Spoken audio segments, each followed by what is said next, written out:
Hello everyone, welcome to my channel Online Biology Tutorials. We are on the topic molecular diagnostics and let's get started with it. So we are studying the applications of biotechnology in molecular diagnostics, right? Diagnostics means to diagnose something, okay? Now whenever we have any symptom, generally if that symptom is observable means अगर आपको symptom दिखता है या feel होता है body में तभी आप डॉक्टर से कंसल्ट करते हो. ऐसे तो कोई डॉक्टर के पास नहीं जाता when everything is running great in your body. So अगर हमें कोई भी प्रॉब्लम होती है normally we go for blood test और we go for the urine test and doctor checks through it.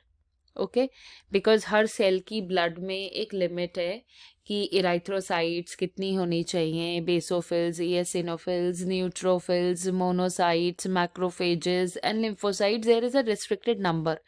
अगर उस नंबर से सेल्स कम होती हैं या ज़्यादा होती है then doctor detects an error that something is not running good in the body. अब ये ब्लड और यूरिन टेस्ट में कोई भी डिसऑर्डर तब निकल के आता है जब एंटीजेंस या पैथोजेंस या germs whatever you know, okay, because these are the disease causing agents, जब इनका नंबर बॉडी में अप्रोप्रिएट होता है तभी ये टेस्ट पॉजिटिव देते हैं. अदरवाइज कोई श्योरिटी नहीं होती कि टेस्ट पॉजिटिव आए. अब अगर नंबर एंटीजेंस, पैथोजेंस का और जर्म्स का अप्रोप्रिएट नहीं है दैट मीन्स सही डायग्नोसिस नहीं हो सकती.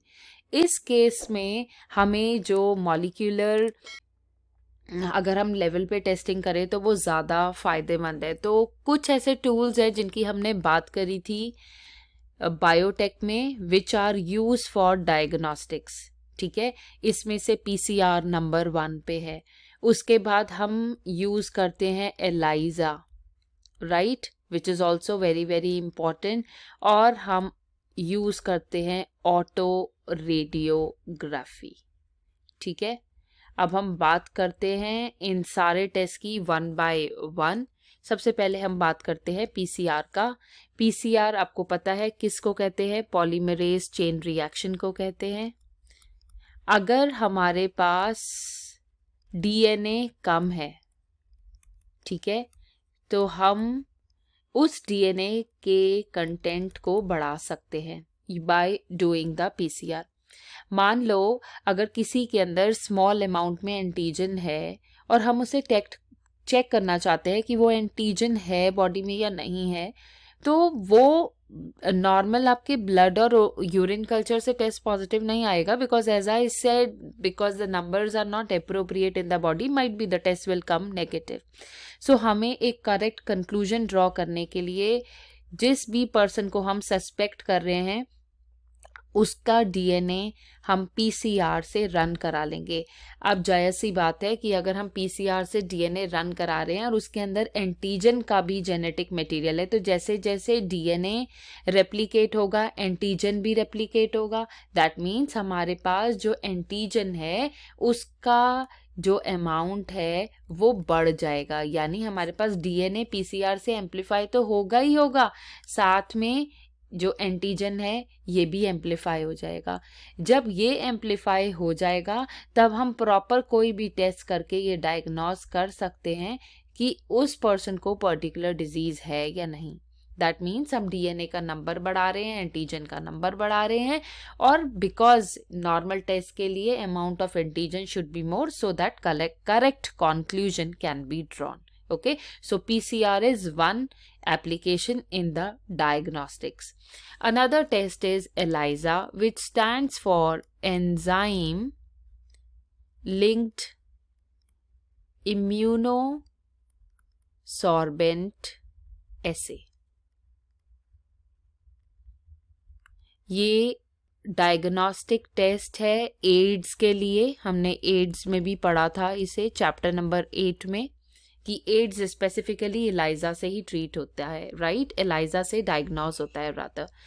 तो अब क्या करते हैं हम आपको पता है कि एड्स में जो इंक्यूबेशन पीरियड है, यानी जब ये वायरस बॉडी में एंटर करता है और जब ये अपने सिम्टम शो करता है, वो 5 to 10 ईयर्स तक है। मीन्स अगर किसी पर्सन के अंदर आज 2022 में वायरस इंसर्ट होता है तो 2027 तक उसे कोई भी सिम्टम्स नहीं आएंगे, राइट। आफ्टर 2027 उसको वो सिम्टम आने शुरू होंगे। तो अगर हमें 2027 से पहले चेक करना है तो हम क्या कर लेंगे, उस पर्सन का पहले डीएनए कंटेंट बढ़ा लेंगे। डीएनए कंटेंट बढ़ाने से जो वायरस है उसका cDNA भी बढ़ जाएगा। जब हमारे पास अमाउंट ऑफ डीएनए एम्प्लीफाइड हो जाएगा तब हम एलाइजा टेस्ट करेंगे। एलाइजा टेस्ट की डिटेल्स आपकी सिलेबस में बिल्कुल भी नहीं है, बस इसमें एक जनरल ये सेंस आपको पता होनी चाहिए कि इसमें जैसे बच्चों का पॉपेट होता है ना, खेलने वाला, जिसको अप एंड डाउन करते हैं, poppet, you can search it on the Google, it will help you. It's a toy which is quite in trend these days. जिस तरीके से पॉपेट में होल्स होते हैं ना यहाँ पे, इसी तरीके से यहाँ पर एलाइजा ट्रे में भी वेल्स होती हैं। इनमें हम क्या कर देते हैं, पर्सन जिसका भी ब्लड टेस्ट होना है वो हम ब्लड जो है वो पोर कर देते हैं और उसके बाद एक पर्टिकुलर एंटीजन डालते हैं, राइट। हम डालते हैं एड्स कॉजिंग एंटीजन। तो अगर किसी पर्सन के ब्लड में एड्स वायरस इन्वेड कर चुका है, आ चुका है, तो उसका इम्यून सिस्टम थोड़ा बहुत तो लड़ेगा। तो ऐसा है कि उस पर्सन के अंदर जो है वो एंटीजन्स तो होंगे ही होंगे, राइट, बिकॉज उसके अंदर इन्वेजन हो चुका है। एंटीबॉडीज अब थोड़ी सी बन गई होंगी, because you know that active immunity का ये पार्ट है कि अगर किसी को भी डिजीज होती है तो स्लोली एंड ग्रेजुअली इम्यूनिटी बढ़ती है, क्योंकि थोड़ी बहुत एंटीबॉडीज तो बनेगी, इस केस में भी, एड्स में भी बनेगी। तो अब अगर हमने ब्लड डाल दिया इसके अंदर, अब हम इसमें एंटीजन डालेंगे, तो आपको पता है कि जो एंटीबॉडी होती है उस पे एंटीजन बाइंडिंग साइट होती है यहाँ पे। अगर यहाँ पे एंटीजन आपने जो डाला वो बाइंड हो गया, इसका मतलब ब्लड में एंटीबॉडी थी रिस्पेक्टिव एंटीजन के लिए। और एंटीबॉडी कब होगी ब्लड में, जब ऑलरेडी इन्फेक्शन होगा। तो जो पर्सन डील करते हैं एलाइजा टेस्ट से, इसके बाद वो पहले तो ब्लड डालते हैं, फिर वो एंटीजन डालते हैं, उसके बाद वो एक एंजाइम डालते हैं जिससे एक पर्टिकुलर कलर आता है।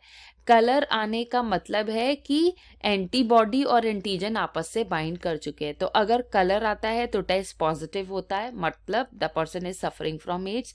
और अगर कलर नहीं आता तो person is not suffering from AIDS, ठीक है। सो एलाइजा में हम एंटीबॉडी एंटीजन स्पेसिफिक टेस्ट है। जिस पर्सन को भी सस्पेक्टेड एड्स होती है उसका एड्स टेस्ट होता है, विच इज एलाइजा।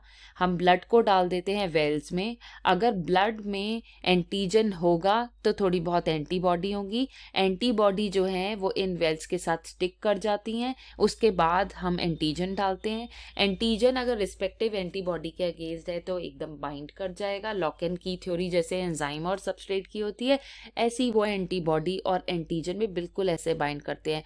अगर एंटीबॉडी में कॉम्प्लीमेंट्री एंटीजन बाइंड कर सकता है तभी वो बाइंड करेगा, ठीक है। अगर एंटीबॉडी और एंटीजन बाइंड हो जाते हैं तो एक रिस्पेक्टिव एंजाइम से एक कलरफुल रिएक्शन करके देखी जाती है।